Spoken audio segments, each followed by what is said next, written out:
బిహెచ్ఎల్లో పెద్దమ్మ టెంపుల్ దగ్గరికి మేము వచ్చినాం. పోతురాజులు కూడా వచ్చారు. ఫుల్ ఎంజాయ్ చేసాం. మేమైతే చాలా బాగా అనిపించింది. మొత్తం వీడియో చూపిస్తాను, చూడండి. టెంపుల్ లోపలికి వెళ్ళంగానే అమ్మవారి టెంపుల్ దగ్గర మస్తు అందరూ చాలా నాట్యం చేశారు. మేము అలాగే వీడియో కూడా తీసుకున్నాం. చాలా ఆనందంగా అనిపించింది. మీరు కూడా వచ్చి దగ్గరలో ఉన్న వాళ్ళు చూసి వెళ్ళిపోవచ్చు. భరతనాట్యం కూడా చేశారు అక్కడ అమ్మవారి టెంపుల్ దగ్గర. నీట్గా చాలా అందంగా కనిపించింది. ఒక్కొక్కరు భరతనాట్యం, కూచిపూడి ఇలాంటివి అన్నీ చేశారు. చాలా డ్యాన్స్ మంచిగా అనిపించింది. అమ్మవారి టెంపుల్లోకి వెళ్ళిపోదాం. టెంపుల్ బయటే అండి ఇదంతా. డెకరేషన్ అదిరిపోయింది. టెంపుల్ లోపల మొత్తం పచ్చని దొరలతో చేసేసారు.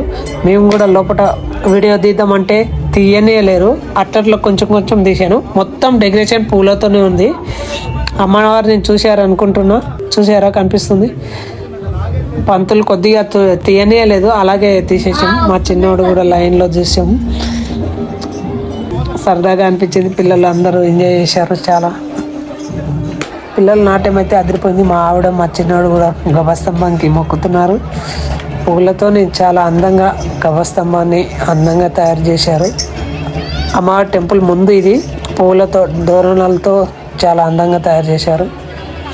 మేము కొన్ని ఫోటోలు అలా తీసేసుకొని బయటికి వెళ్తూ ఉండగానే అమ్మవారికి మళ్ళీ ఒక పువ్వులతో డెకరేషన్ చేసిన దగ్గర కూడా ఫొటోస్ తీసుకొని వచ్చేసాం. ఈ వీడియో నచ్చితే లైక్ చేయండి, షేర్ చేయండి, సబ్స్క్రైబ్ చేసుకోవడం మర్చిపోకండి.